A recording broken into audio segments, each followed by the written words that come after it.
So thanks for joining, and I'm going to give you just a brief introduction about myself as we get into this. Just so you have a sense of who I am. I know there's some folks here who know me and some folks who don't.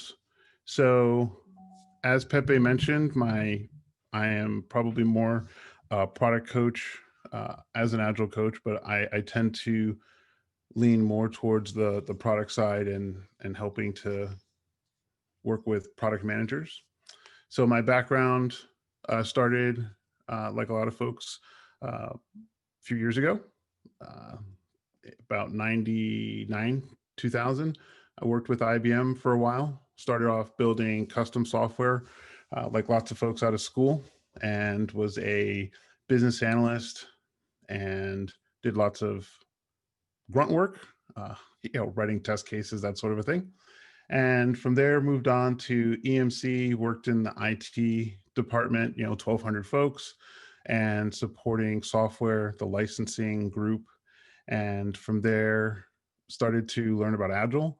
And that's where I got the opportunity at a small company out in Colorado about 2009, 2010 to really experiment and learn. And as my bio mentions, I got to work with some folks at ThoughtWorks and Rally, who happened to be out in Colorado as well, and cut my teeth learning with those folks and exploring what it means to have an agile mindset. So this conversation tonight, this presentation, is not going to be, me droning on. We're going to start off with sort of the first third of the conversation with just sort of making sure we're all on the same page. What does it mean to take the red pill? Some folks probably aren't familiar, or you may have heard of it, but you're not exactly 100% sure where it came from. You might have an idea, so we'll make sure everyone's on the same page with where it came from. Then we're going to jump into a couple of exercises because we're in this virtual environment, so we got to make sure we get up and we stretch a little bit, and then we'll have a wrap up and a conclusion. So that's what tonight will be about, and I hope to keep you engaged, and then also your peers to keep you engaged, learning from each other, because that's always a good thing. And so my background spans coaching, the product side, and so I hope to share some of those elements with you tonight. And welcome. This is a quick video. It runs about 4.5, 5 minutes, but it'll be the context to make sure that we're really understanding blue pill, red pill.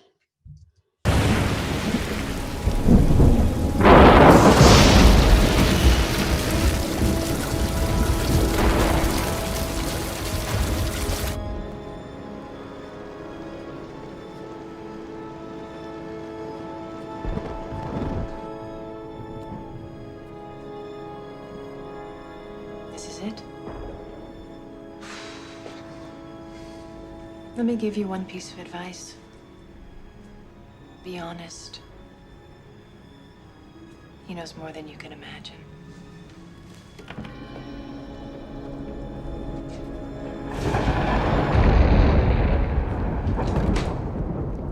At last. Welcome, Neo. As you no doubt have guessed, I am Morpheus. It's an honor to meet you. No. The honor is mine. Please, come, sit.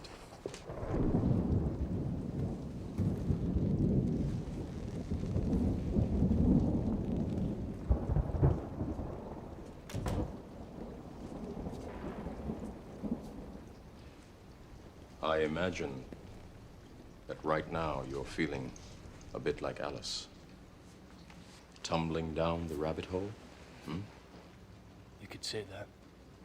I can see it in your eyes. You have the look of a man who accepts what he sees because he is expecting to wake up. Ironically, this is not far from the truth. Do you believe in fate, Neo? No, Why not? because I don't like the idea that I'm not in control of my life. I know exactly what you mean.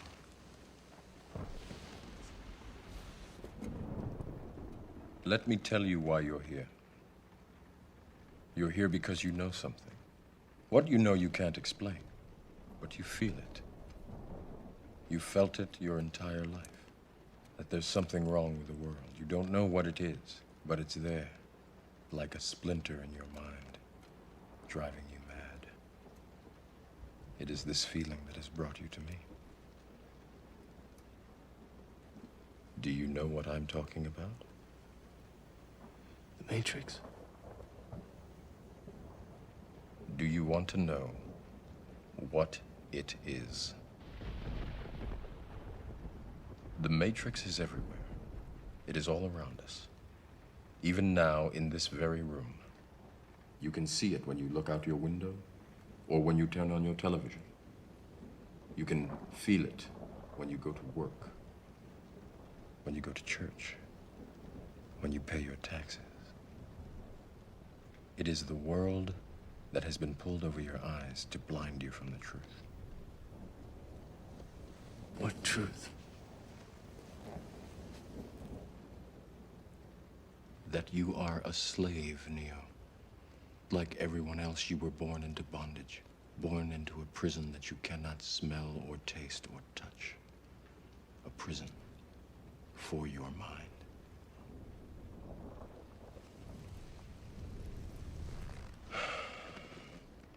Unfortunately, no one can be told what the Matrix is. You have to see it for yourself.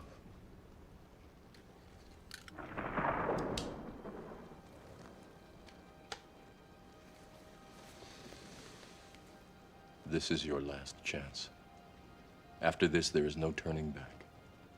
You take the blue pill, the story ends. You wake up in your bed and believe whatever you want to believe. You take the red pill, you stay in Wonderland, and I show you how deep the rabbit hole goes.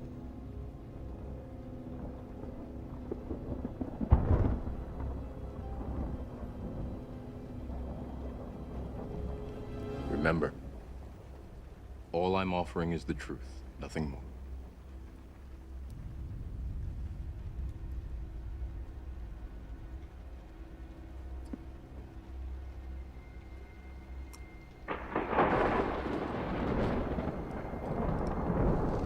Follow me. All right, that is the end of the clip.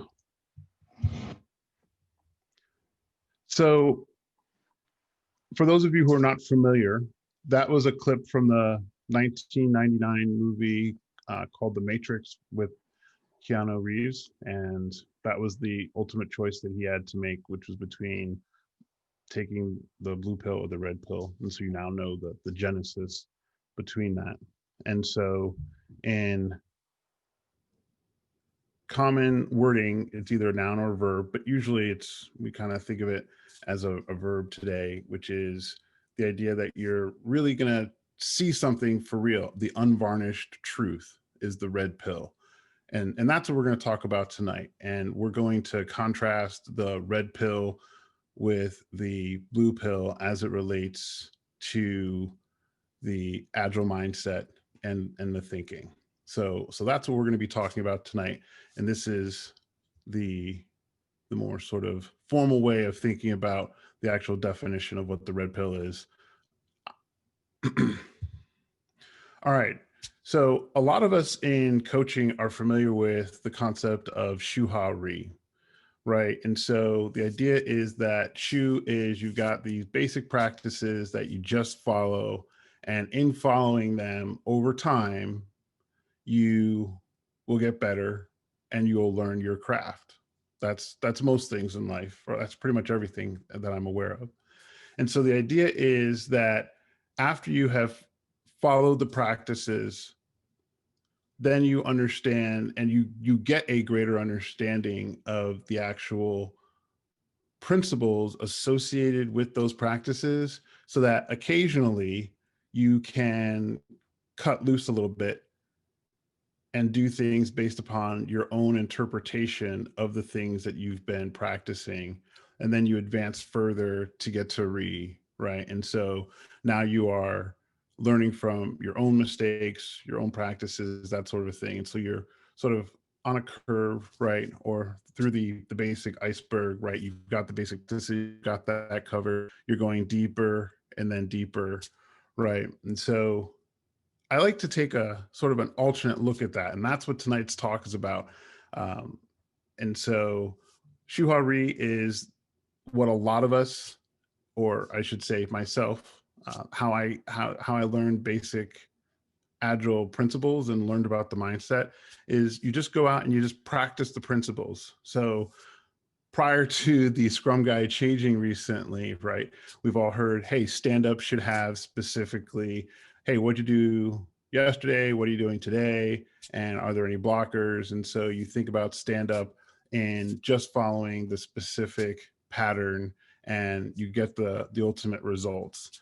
And then I'm sure we'll talk about in our interactive session, sometimes you don't necessarily get those results, even when you follow the pattern and you're trying to figure out, well, why is that?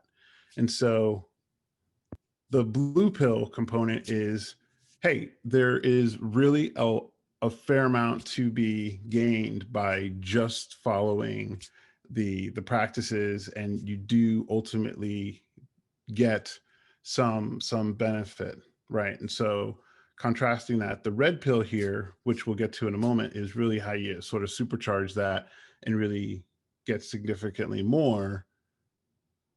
But the trick is you got to opt into it. And so I'll get to that. All right. So the red pill mindset, right? The reason why we're here is, right, sort of when you think about Shuhari, that's sort of one component, right? When you think about the red pill, if you have taken the red pill and you've said, hey, you know what? Agile's great, but I don't want to just focus on the practices. You're sort of bought in, right? I'm envisioning it more from a why concept of sort of the internal conflict, right? Anytime there's something new that we've been introduced to, we have that conflict of like, hey, does this really make sense to me? You know, well, why should I be doing this? Why is this new thing useful? How could it be useful, right? And so that's kind of balanced with the equivalent of the shoe, right? And then the next level is proof, right? Once you sort of try something, you get proof, hey, this is worth doing, and you start buying in.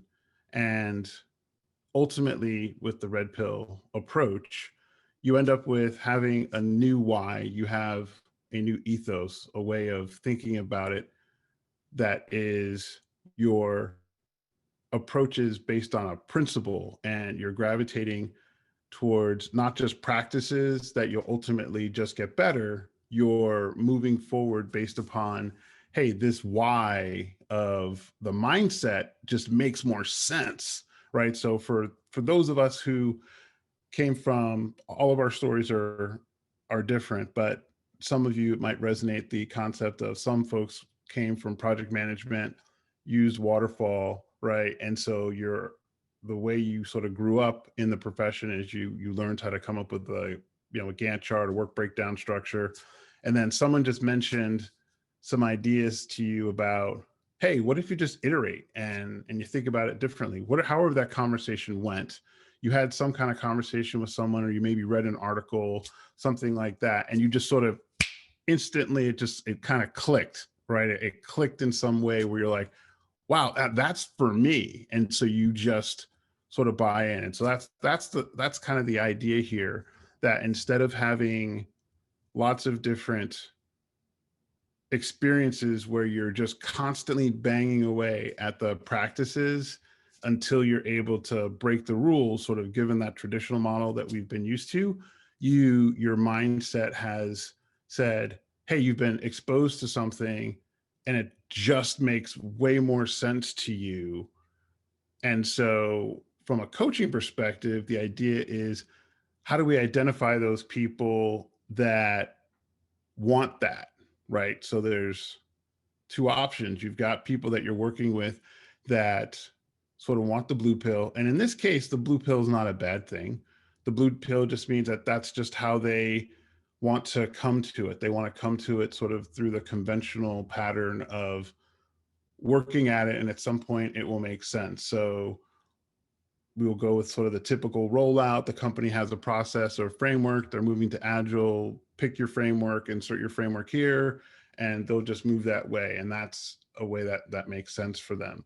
The red pill approach is for those people that you come in contact with and you have those conversations, and their mindset is already hungering for something that is different. Their mindset is, I want to do something that allows me to be flexible and be dynamic, but they don't necessarily know that there's this thing called lean or scrum out there.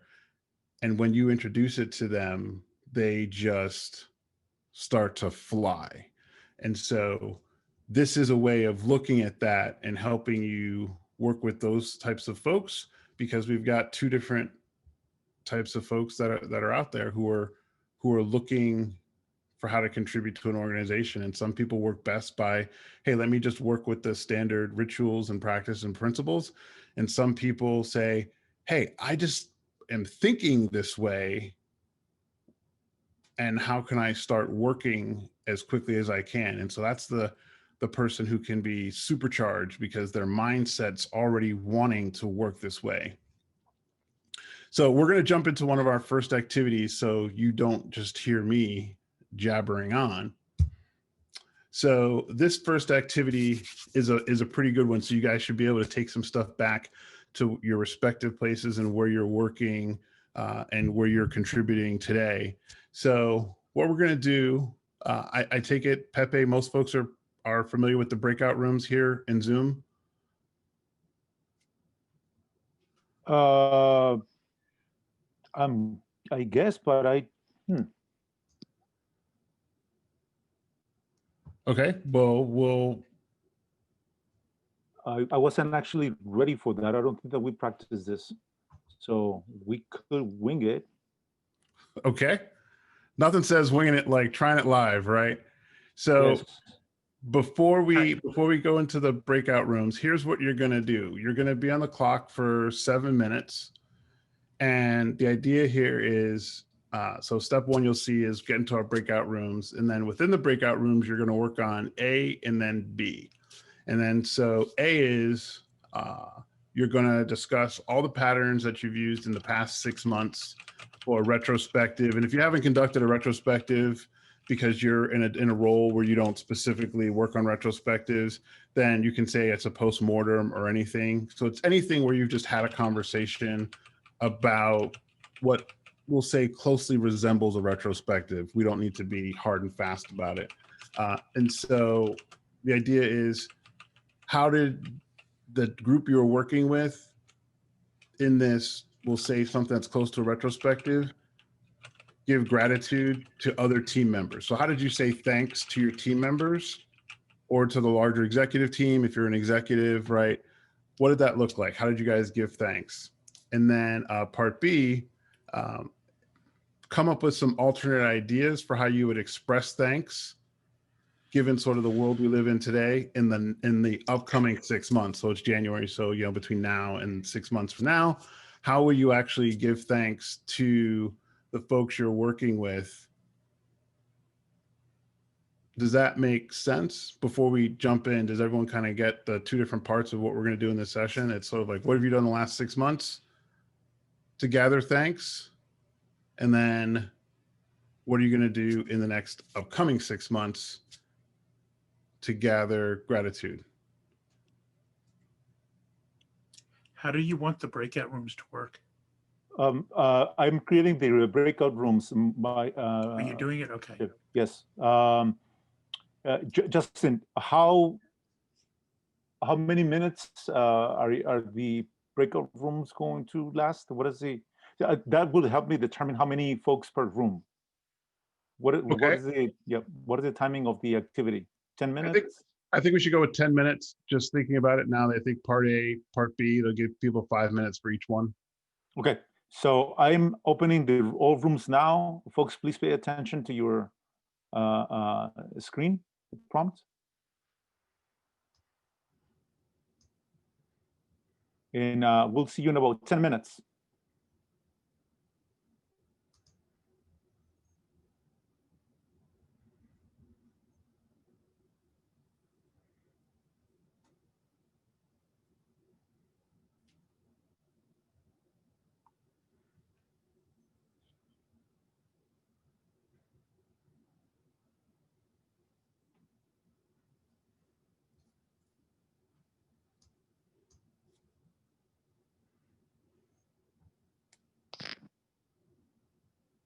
So are all the folks here on that are still here, are we considered another breakout room? Or they just haven't gone to the breakout room they've been invited to? I don't think they have gone. Norman, are you waiting? Okay. Oh, it looks Then- like people are still going. It looks like people Yeah. are still going. Yeah, Okay. yeah, yeah.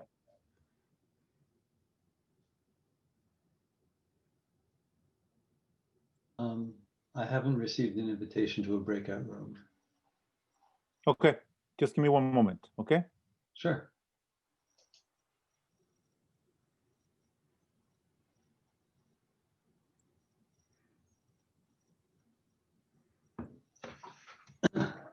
Didn't realize this was going to be interactive. I had to change to a computer with a camera and a microphone.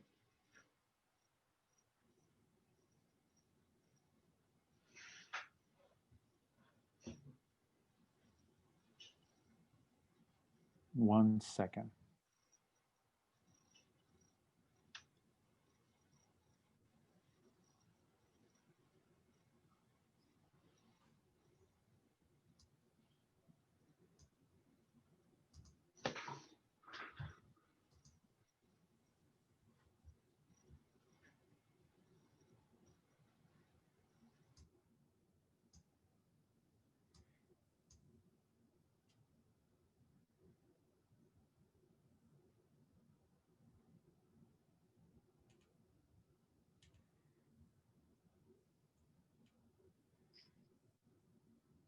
One second, Dennis.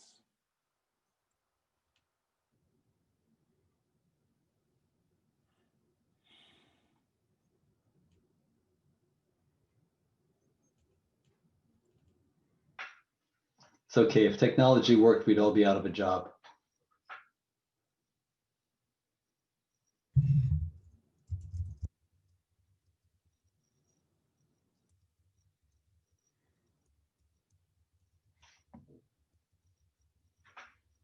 You should have received it now. There we go. Thank you. No, thank you.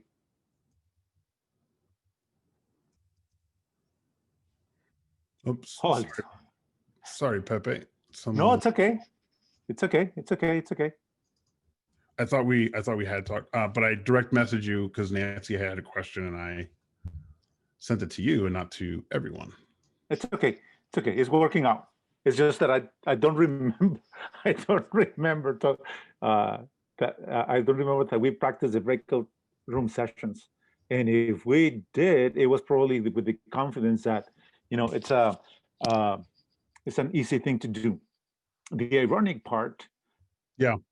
The ironic part is that we've been sort of like asking or trying to move the concurrent event, the Agile 101 and the Link Coffee, using the breakout rooms. So this was perfect in my estimation that making mistakes is how we do it. So excellent. I'm happy. All right. So what we're going to do, you guys have done, as you can see from the slides, we've done 1, you've done A, and you've done B. So the reason why this is important is that giving thanks is a way within this red pill mindset to support a culture that is open. And while Agile, obviously a mindset of being open and investigating and inspecting, absolutely that is there. And that's not a red pill, blue pill thing. the red pill component inside of that is something that we don't do that often, is continually giving thanks and having a forum for expressing thanks. We do it in retrospective, but it's the part that's the muscle that we let atrophy. And while we occasionally give thanks, when there's a tough time on a team, it's really easy to sort of find silver lining and say like, oh yeah, that one thing is really good. And everyone sort of piles on for that one little thing that was good. And so we want to think about how can we consistently give gratitude, because as you think about it, the teams that you've ever worked on, this isn't my experience, this is the team collectively, as you think about the teams you yourself have worked on, people find the positive in every aspect of the tough teams that they're on. And so there's always a way to give thanks. And that in and of itself supercharges that team's ability to be independent, to get to that autonomy and to do good work. So that's why I want you guys to take a second, think about how you're doing it, and think about how you might also do it in 6 months. So what we're going to do now is there's about 12 breakout teams. So just sort of given our time, not all of you are going to be able, not all the teams will be able to share. So I'm assuming, and what I'd like to have is say 3 teams, maybe 4, depending on time. If you have a spokesperson identified, then great. If not, then just, nominate yourself and unmute yourself and just, say like, hey, what team number you were with, if you were 1 through 12, and just kind of share your A and then B. So what your team talked about from an A perspective of what you guys have done the last 6 months, then the B perspective you can see on the slide of what you'll try and do 6 months moving forward in the future. So who would like to go on? I don't think we need to raise. I think Michelle maybe it was raising her hand. I'll do All right, it. Yep, And Julie. Yeah. So I was on team number 11, and we talked it through. And one of our team members said that she has a thank you culture to begin with at where she works, and she helps implement it. So it's not just at Retros; it's just whenever there is an opportunity to say thanks, they say thanks.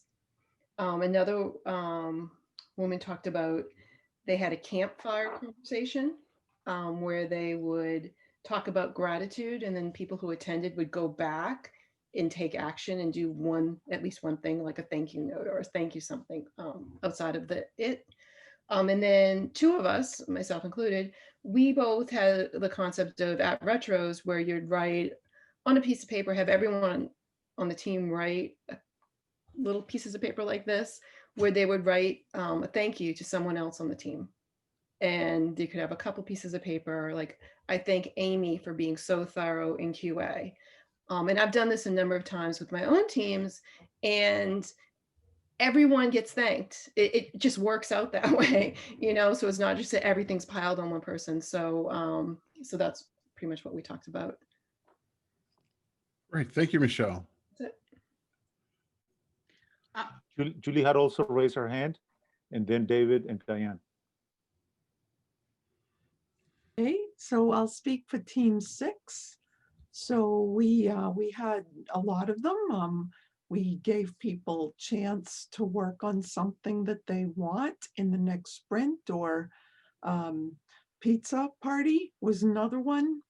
Another one was giving a specific example of something they did that we praise them for, so they feel really seen and appreciated. Team rewards with monetary awards sometimes was another. Sending kudo notes through Microsoft Teams, one of the functions of Teams. An informal beer drinking after work. Half-day Fridays was a really good one. And meetings with leadership, time with leadership of the company. So those were all the past ones, and some ideas. This was a good one. Time off to get vaccinated. And flex time, super flex time, or a future in-person event after COVID, or a training or conference opportunity as a way to say thank you. Virtual hackathons might be a good thing for some people, or sports event. Giving people a menu of what they'd like best individually, since some people would like things more than others. Letting people work on a pet project, and the time and space to be creative. Thank you, Julie. When you say menu, can you? I didn't catch the meaning of that one. I heard menu and I was thinking of a restaurant. So Yeah. maybe- No, like a menu, because some of these things, like for somebody, a sports event would be great, whereas for someone else who's really geeky, a hackathon might be Got much it. more enjoyable. So you could choose your reward. Got it. Thank you. David had raised his hand. David Kramer. Hi, I think we have group 4. So for A, we had the very common, appreciations or kudos during the retrospectives.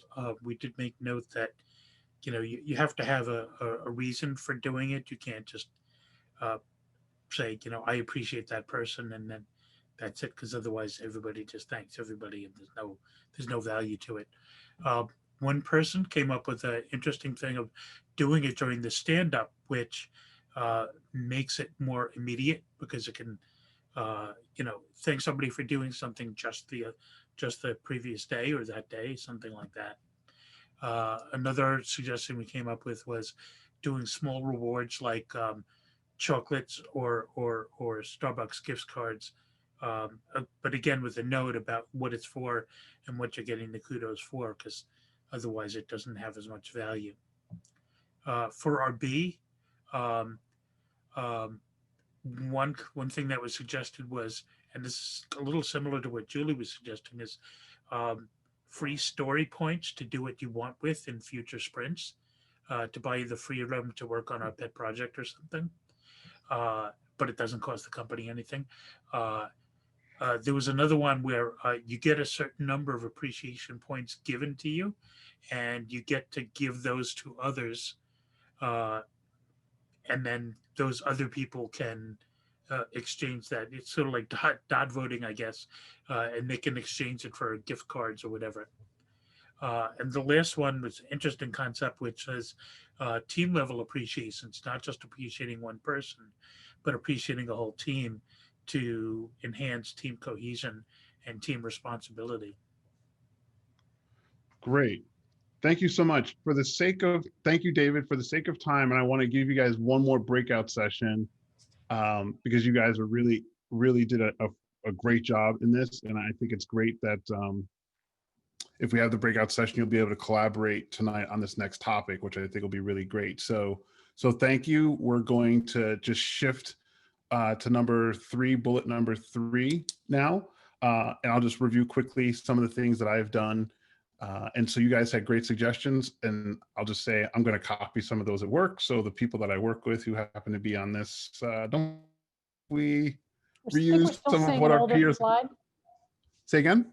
I think we may still be seeing an older slide. We're still seeing interactive session number 1. Or yes. Sorry. Okay. Yes, I'm just wrapping it up.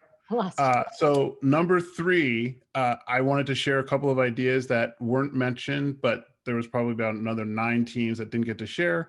So when we're in person, one thing to do is have a wall in a generic area. And if it's not a wall, it's a window where you just put up index cards to say thank you. So 3x5 cards are, what, $1 for 100 or something like that. And as the sprint goes, or some interval, whatever it might be, right, say thank you. Say, hey, David, thank you for that great comment at A&E on, that last Thursday kind of thing. Or, hey, Julie, thanks for that, blah, blah, blah, whatever it might be.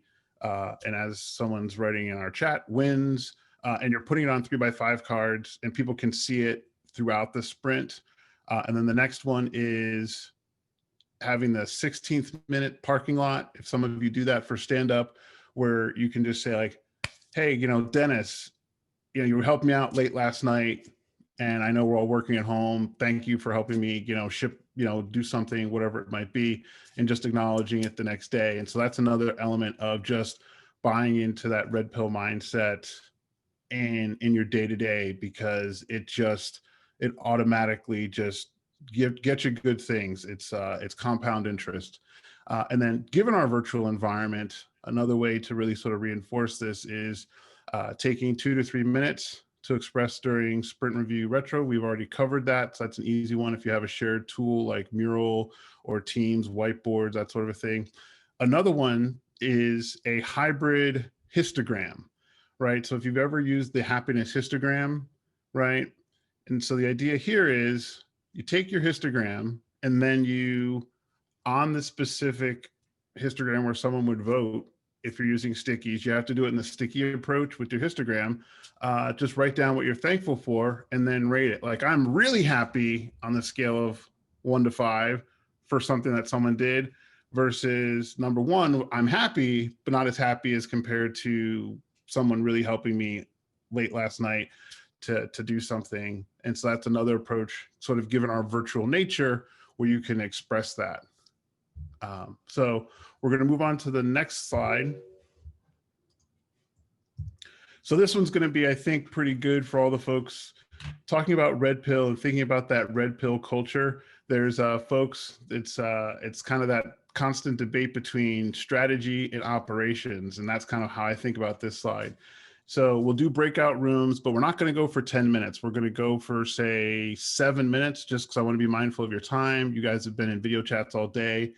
So I want to give you share some good content, and I want to give you the opportunity to talk to your peers. But I also don't want to keep you on longer, because I know it has been a long day for folks.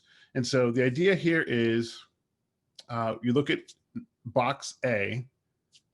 What have you experienced with teams that are customer-centric versus delivery-centric? And I'm thinking customer-centric is where you're really focusing on figuring out what does a customer need, right? We talk a lot in Agile about really focusing on delivering customer value, building something that the customer wants, right? How are we satisfying and answering their problem, as opposed to, I need to meet a deliverable date to get my bonus, or I need to do X, Y, and Z to meet a specific date based on X, Y, and Z. Sometimes customers care about the delivery date if you promised it to them, but usually they want you to solve their problem first. They're pretty lenient and pretty flexible on the day you give it to them. For all of those folks who've ever worked with Rally software, Rally was, like, we're going to try and get you a good thing. We're less concerned about trying to make sure we get it to you next quarter. If you remember back to sort of how Rally Dev thought about deploying software. So that's A, and then B is, what outcomes would you have if you were customer and culture focused versus delivery centric? Meaning, if you were militant about what does the customer need, how are we solving their problem, right? We talk a lot about stories and how stories are talking about customer value, yet we end up with, I, as a technical release engineer, want to do X, Y, and Z. Okay, I get that happens. So we don't need to be dogmatic about it. But so from a mindset perspective, from a red pill, how do we really think about that to support what the customer is trying to go do? So that's your B part, right? So I think that's clear, but does anyone have any questions on what you're trying to do in this next breakout session?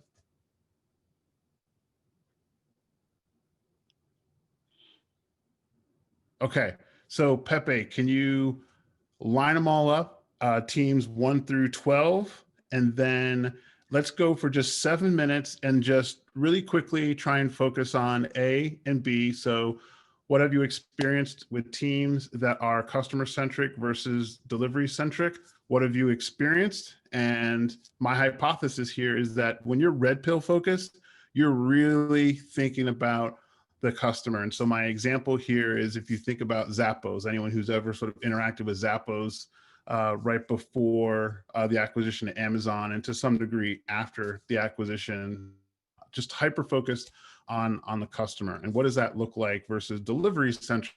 I was an IBM. We're very focused on delivery. We cared about the customer to some degree, but really we wanted to make sure we delivered time, and we're focused on that side. And customer was sort of a little close to the second.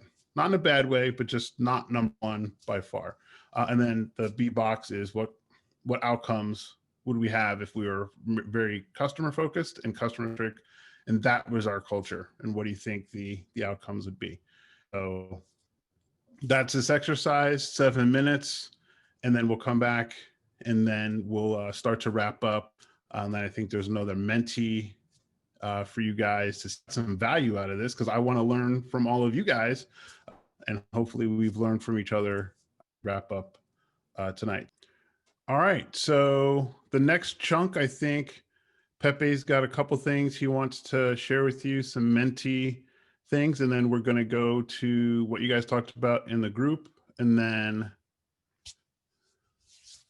we'll be wrapping up.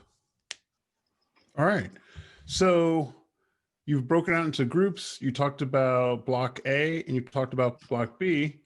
So we heard from group 11, 6, and 4 last time. Can we hear from one of the groups that didn't go the last time? I see Ari's raising his hand. So do you want to go first, Ari? Sure. I think what surprised me is that most of us had been in organizations that were customer centric, and I think all of us were in organizations that are currently delivery centric, despite the fact that we felt it's quite a corrosive approach, and could very easily be typified as morale is pretty bad. Or morale isn't where it should be in some cases. Okay. That was an interesting universality. Okay. And what group are you in? 7. Seven. Sorry. All right. Oh, no worries. All right. Thank you. Anyone else?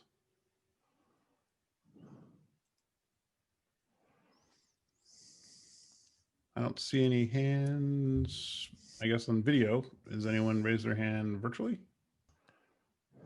Here, I'll speak Yes. up. Yeah, Sorry. no worries. So for group 2, one of the things, a story that I had particularly shared was I actually worked on a team that was very delivery centric a few years ago, building a product with a bunch of domain experts that really did know the domain and said, let's rewrite it, let's build it. We've got a year, 9 months or so. We went and did it, and a group of folks that had been on the project before, or prior generations, started their own group within the company and actually started building consensus, finding customers internally, lining up interested parties. And we pointed out, hey, look, they're building something similar. Don't worry about that. We're gonna go deliver what we need to do on our date, and when we're done, we'll open it up to everyone. And we'll figure out what they need. And we did that. We delivered it. It worked. That other group got a lot of support, managed to get a lot of people on board, built a product that met all of their 10 customers' needs internally, and long-term, the thing I built continued to run for that one use case, but they ended up having basically the entire rest of the company using their product and platform for a number of years. So it was interesting to actually just see and really be on the, and to see how well they did, how successful they were, because they were very focused on their customers as opposed to just, we're experts, we know what we need to do, we're going to go build this. Okay. And to the second point, in in talking with our group there, one of the comments from some of the folks were really just being customer and culture focused. You end up building things that customers need, which can actually be pretty exciting and pretty rewarding as well. When you're culture focused and not delivery centric, you end up having people that are probably engaged in the work. They are, I know I was much more excited delivering things that customers are beating down the door for, and tend to be learning, feeling challenged, and really enjoying their work, as opposed to being under the gun to deliver something without understanding the why of it. So those were some of the topics that we discussed in our group. Great. I see lots of nodding in the affirmative. So I think folks are bought in from that perspective. So to sort of given time, we won't beat that dead horse. I think it seems like a lot of folks have taken the red pill and think customer centric approach is the way to go. And they see positive outcomes that support a constructive culture to doing good things. All right, so wrapping up so that you can be on your way, have an awesome Thursday night or rest of your Thursday night. All right, so the conclusion here is it's not that red pill is better than blue pill, but the idea here is that the takeaway that blue pill is great for folks who have an existing mindset where they're going to learn over time and they just will say have the habit of wanting to just do it. I won't necessarily say the way they've always done it, because obviously if you're moving towards lean and other agile techniques, you're doing something that's a little bit differently from what you've been doing, but it's a much more slower approach, sort of melting ice by just leaving it on the countertop. The red pill approach is taking a flamethrower to ice that's on the countertop and just melting it right away, because you're looking for someone who's like, let's make it happen. Like, you jump in the swimming pool. I'll learn to swim. Give me some floaties, and I'll jump in the deep end. We'll figure it out. There's a lifeguard on duty. Let's go. Right? Like, that's the red pill mindset. You're not all caution to the wind. You've got some floaties on. Right. But the idea is that you're mentally bought in with what the thing is that you're trying to strive for. So let's just go. Let's figure it out as we go. And so the idea of any team that you've ever worked on that makes mistakes, you make those mistakes and you're talking to your team members and figuring things out as you go. You're not going to sit there and belabor the point. We've got things we need to go do to serve our customers. So let's learn. Let's do that. Great. I won't make that mistake again. We've learned. We've had that conversation. Let's run into the next wall or run through the next wall. So you need to figure out, from a conclusion perspective, you need to sort of figure out who you're with. Are you with someone who has got that idea that they want to just go with it and sort of figure it out? Is that where their mindset is? Or is it someone who wants to take just a slower approach and just sort of see how things go and evolve, sort of be the ice on the countertop that's just left out and it will melt. They'll eventually get there, but it might not be at the pace that you're looking for. And red pill is, let's just go now. Let's just figure out a way and do that now. And we'll get the results much sooner by comparison. So that is tonight's talk. If you're interested in connecting, I've got an ebook that talks about the details, how to use powerful questions, that sort of thing. I've got a blog, Pono Labs. You can go check that out. And then I'm on LinkedIn if you want to connect on LinkedIn. And currently I'm working at Endurance, and we've got a team of Agile practitioners, coaches who are, for all intents and purposes, red pill folks who are jumping in. So if you want to connect with us and just stay connected and sort of be part of the community, we'd love to talk to you and stay connected. So I'll stop there, and I know Pepe's got some things for you folks. So Pepe, I'll turn it back over to you, sir. Thank you so much. Justin, there is one question in the chat, and I think it would be a good idea for you to paste in the chat your LinkedIn profile. Oh, sure. I can. I will do that right now. And then I can help you with the question. The question was slide 9. What another pattern do you need for red pill? So another pattern is the team canvas. I was rushing. And so this is a link. So I'll actually just give you guys the link. This is a way for teams to come together. And I'll say for brevity, most of you are familiar with the lean canvas or the business model canvas, I developed a team-focused canvas, which is very much about how do you bring a team together. Mural has one, but it's very much not including the concept of the hypothesis. And if you've ever thought about or seen Simon Sinek Start With Why, my team canvas is focused on, well, why are we here? What's the hypothesis we have about how this team can actually bring about change and furtherance of supporting the customer? So I will put both those links in this chat, and you can check out that team pattern. That's the last one, the team canvas, because that's very much looking at a team in support of the customer, understanding the product, and then the last group in the canvas, the last 3 or so boxes, is how do we support each other as team members so that we can actually be a good team. Sort of thinking about working patterns and thinking about what, because as individuals, right, there's things we want to do career-wise. So how can we help each other support our career goals and our aspirations at a team level? In some cases, or in a lot of cases, you don't need a manager to get involved to support those things. If your team members are aware, then they're like, hey, why don't we work on this together? And so this is a team canvas that you can fill out together in a retrospective or when you're starting off. So I'll put both those links in, and I'll turn it back over to Pepe.